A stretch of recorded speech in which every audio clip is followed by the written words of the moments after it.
Welcome to Office Hours. I'm David Meltzer, and I'm so lucky to have so many of my heroes in the house. And this is one, a repeat offender, and he's one of actually the most brilliant and humorous people. Those usually go together, by the way, like comedians.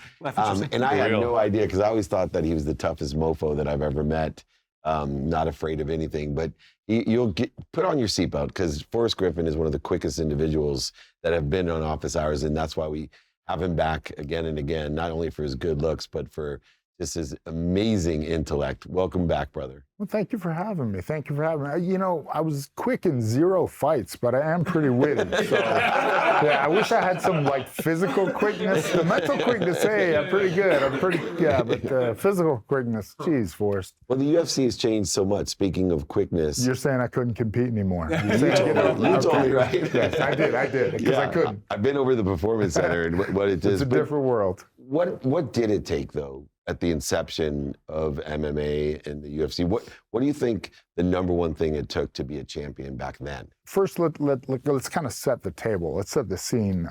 When I started fighting, only the winner got paid, and it was $150.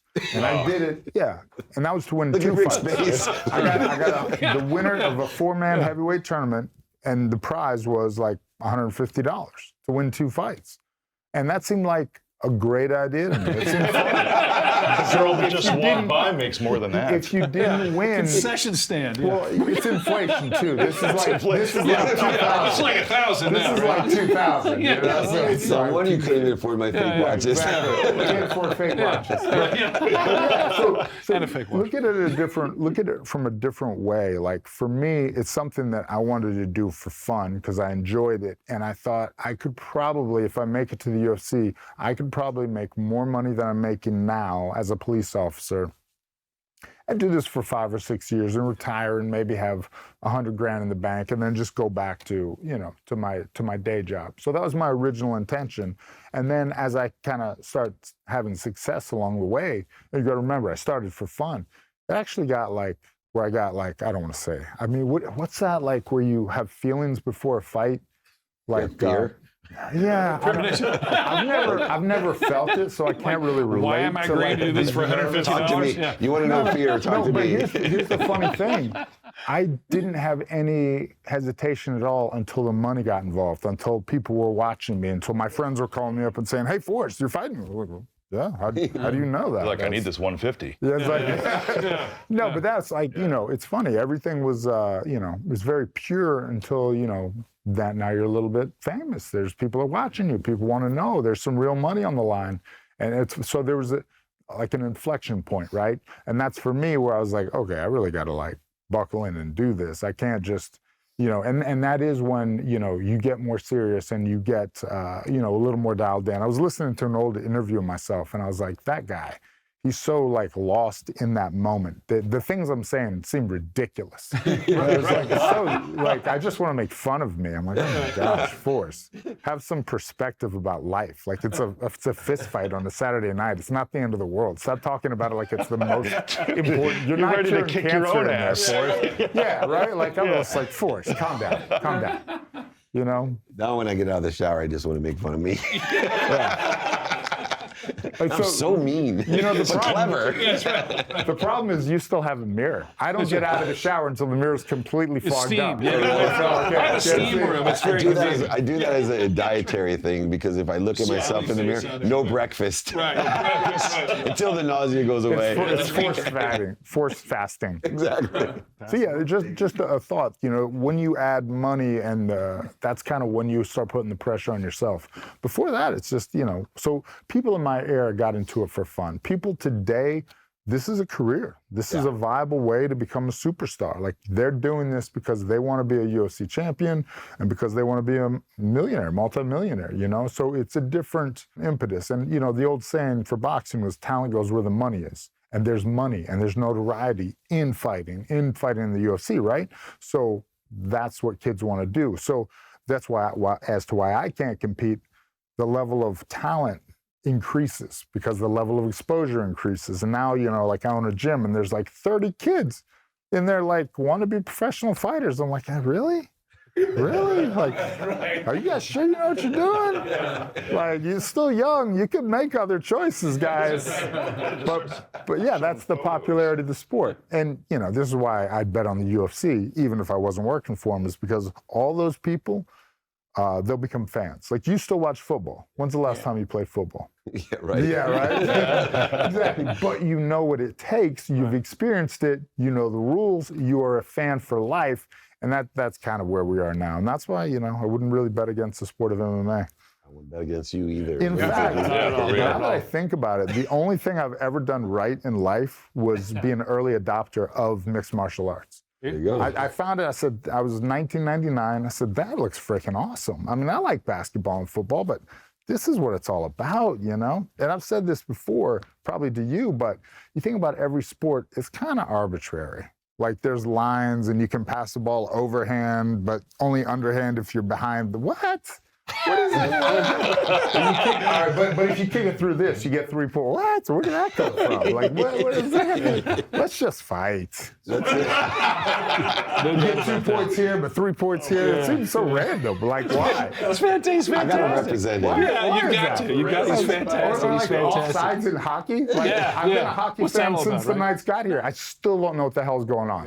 Yeah. Like, what? How did offsides? What's Not good? sure Why? how the Let's Just Fight worked when he was a police officer, but the Yeah. simplicity No, is that there. would be a formidable police officer. Well, I was like, These kids are walking by going, I want to be just like Forrest. I got the founder of Priceline. These guys are like, who the hell cares about him? Right? That's Forrest Griffin. Holy shit. No, the man. you were just Look at him. interviewing Marcus Wiley, right? Yeah. Yeah. Never knew him before he was on TV. He does broadcasts and stuff. Like, you got the Pat McAfee guy. I know who he is. I don't watch football. I know. I sat here and saw Austin Eckler, and you literally said, so, hey, bro, what do you do? And then he said it back to you. That was the best. It's like, I play football. What do you? Oh, cool. That's awesome. Like, football? Like, it's the NFL. Oh, okay. All right, Great Eric. Forrest. Yeah. My cheeks So hurt. with all your Yeah, success and you've written 2 books. Obviously, you're trying to educate people and share your experience. You haven't read those books. Yeah, If that's you right. think I was trying to, if you think I was If trying you to think that, educate that's exactly it, anybody right? after So- you read those books. So, what advice would you give your younger self? I mean, knowing what you now know, you go back. You're 20 years old. What would you tell yourself? Yeah, that's a great question. Perspective. You know, this too shall pass. Like, you're in the moment, but don't. And I try to tell myself this now because I realize that, like, these are not life-altering problems, all right? You're going to deal with this situation, and 5 months from now, you won't remember the decision you made today, but you don't have to, you don't have to be so stressed about it. There's a guy I follow, Jits guy named Craig Jones, and he's just always kidding, always playing. And, like, be playful. Be playful in your work, you know? Like, don't take it so serious, Forrest. Like, watching that interview of me, I'm like, oh, my God. Jeez, like, I'm going to give 110%. I'm going to give it all. I'm not going to quit. You don't quit me. I'm a winner. It's like, calm down, kiddo. That's what, like, just, kind of be yourself, relax. Like, the moment's going to come. You'll be ready when it's there. Just have perspective. But it is harder to relax in your business. I remember years ago, I was talking to a friend of mine, Evander Holyfield. He was going to work, and I was sitting there thinking the difference between us going to work and you is there's not much chance we're going to die at work. Yeah. Right. You're in a serious situation, and I thought it's interesting that you have the word Zen in your book title. Yeah. Right. So I was thinking it's 2008. You're fighting somebody like Rampage. What mindset things have you learned that you can share? How do you prepare yourself in that moment to be calm enough to stay focused? Because that's a really hard task in your business, different than our business. Well, first off, when I wrote that book, I didn't actually understand what Zen meant. I had a different. I thought Sound I did. trendy? But I Sounds was wrong. trendy. I thought look. I wrote that book before we had access to the internet. Okay, I couldn't just Google it and find out the answer. He's like, no one's going to look it up. It's fine. But I do. I thought that I do. I was totally wrong. Sounded trendy. Like Zen. Like Zen. Like Phil The like hot the coach. smelly chick says Zen all the time. It must be the thing to do. She's flexible. No, you're talking about competition, right? And I mentioned how I did actually like start to get the feels as I, like you can tell a difference in the way I walk out the fights. We're like, oh, this is awesome. Look at all these people. Hey, what's happening? And then you get like, oh, okay. I was to myself. It's, and everybody functions however they function. But for me, the mental piece of it is pretty big in fighting because it is a bit psychological. It's a couple things, Is the money in the bank? Did you do the work? I've done the work. I've put myself in bad situations. I've been here before, and I'll be here again. And 2, I won't quit on myself. So as long as you know those 2 things going into any situation, you're golden. The other one is you think about, like, in a fight, how do you find this flow, or what Tchaikovsky or whatever the guy's name is, this flow state, beta, theta, whatever, I don't know. Here's what I know. If you lose yourself in the details, right, you concentrate on the angles, that will help you find flow. And I heard, I think it was Jordan say something similar, what's he thinking about? He's thinking about where his hand is in the ball until he's not thinking about anything. So for me, that's what it is, right? I'm thinking about my feet, I'm thinking about this, I'm thinking about that. And then the fact that I've done it a million times, I'm not thinking about anything. I'm in that flow, I'm finding it. But that's the question. How do you get into your flow? And the other thing I always use to describe it, because I'm an expert mountain climber. Well, I'm not, but I did see the Free Solo documentary, or at least most of it. I know how it ends. He makes it. Concentrate, like, on the next handhold, the next foothold, right? So you're always your next move, right? Until you start to feel the next move. And the other thing is, you're up on a mountain. You don't look down. That's terrifying. You're going to die. You fall, you die. You don't look up. That's daunting. I'll never make it. I'll never be a champion. I'll never get to the top of that mountain. So you got to focus right where you are, the next handhold, the next foothold, and just stay present in that moment. You talk about present. Where you at? Where you at right now? I'm in this fight right now. I'm just out of range of his jab, but he could probably kick me if he wanted to. What options do I have? What are my offensive options? What do I have defensively? How can I change this? All right, I'm going to cut an angle and get off and see if I can't generate a free shot that he can't counter. I hope viewers really heard that, right? About not looking up, not looking down, and just the next step, the next handhold. Thank you very much. That's really valuable advice. Especially from a guy that's literally never climbed a mountain. I say, know your now. Just watch the documentary. Yeah, know your now, know your next. Right? That's it. And learn how to prioritize it. Yeah, that goal. You always have the goal, but the goal's in the front of your mind. It's up there, but you're not lost in it, right? Yeah. You're looking here, right where you are, and that's how you get to the goal. And hopefully you've spent some time and made a plan to get from A to B, which I never did till recently. Gotta laugh at you anyway. So. Yeah, for real. What's shaking, Rick Jordan? What's shaking, Forrest? So, I wish I could say I've been a follower of yours since your political science days. Yeah. I'm glad you can't. Yeah, for sure. Jeff picked out a line. There's a line that I picked out when he said, concentrate on your next move until you can feel your next move.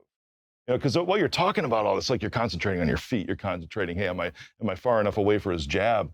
When's that threshold to where you start to let instinct take over? And that's why training's important. That's why you do rehearsal. That's why you do, that's why you spar. That's why you train hours and hours, because then it's less, it's less that slow click, click, click thinking and more that slightly, autonomous thinking, right? And you want to be autonomous to an extent, so you flow in the right way, and that's what it is. It's about the reps in practice, right? About doing the work.